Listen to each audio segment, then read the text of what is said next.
That's really interesting about the Clintons. I actually want to look into that a little bit more. I did it not so long ago. I asked ChatGPT, like, tell me exactly what the Clinton administration did to, to make the U.S. win in the internet, basically. Because the Walton family were some of the biggest owners out of Arkansas, right? So exactly, you would think there would have been a lot of pressure. And actually there was 4 or 5, big things that were done in the 90s to really allow the internet to exist. The one that I remembered without looking it up was just that there was a sort of tax moratorium, which is a great way to just say, we don't know, but we're going to get the fuck out of the way. Yep. And then it's going to be something. And then, we can tax it, like Reagan said, if it moves, tax it. If it keeps moving, regulate it. If it stops moving, subsidize it. Right. But they really said at the beginning, like, we're going to stop. We're just going to leave it alone. And we want companies to, to succeed. Now, actually what we got out of that was a .com bubble.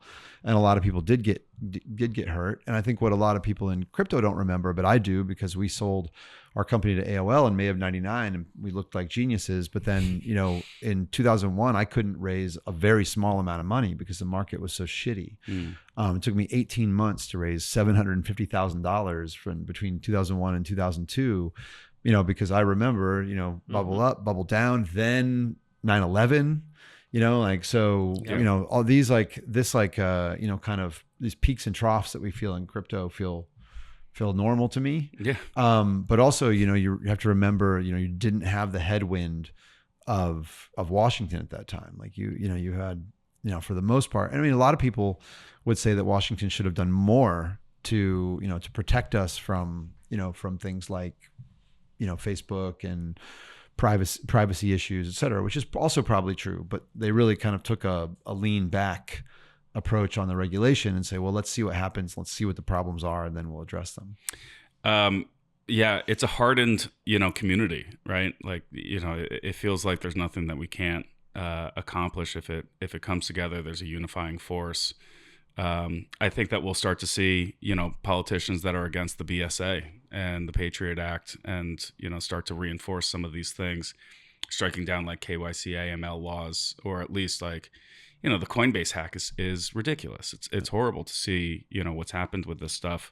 But I think that change, that push is going to come from this community to at least get that conversation back on a national level and hopefully make some progress there. Yeah. And I think what we can, again, I just spent last week in DC talking to a number of people. And what I can tell you is there's no one in DC that thinks Americans shouldn't have the right to put their own private property in their own safe. Yeah. Right. So when they look at Ledger and they see that Ledger is a digital safe where you can keep your digital private property, we are very well liked in DC, and that's a beautiful thing. I think we can all take some, and really I would also like to, convey to people that, having just spent 4 days in DC, people there get it way more than you think.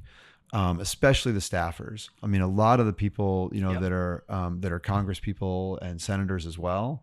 But the staffers are young, they're smart, They're curious. they're curious. And if they're curious, Bitcoin's a great place for you to be. Exactly. It's why they're there. And when you talk to them, both Pascal and I left there feeling really encouraged. We're like, okay, this, of course it takes time. Of course it does. That's normal. Well, we're lucky we have places like BPI and Bitcoin Policy Institute. I think it's doing a lot of great work down there. But it's good. I mean, the tide has definitely turned. People see what's going on. I think we will get this Stablecoin Act. It is the start of something. The Genius Act is the start of something, right? It's the start of, and because it's simply the start of it becoming more embedded in international finance. Yep. And the slope is very slippery, as we know, and we're on that slope. It's exactly why we're going to DC. A lot of people are like, why is DC the next location? I would have guessed like San Francisco or London. No, it's perfect. PubKey in every city except for Boston. But, you're just a troll.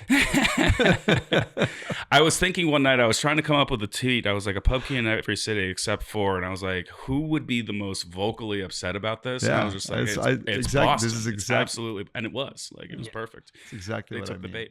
Yeah.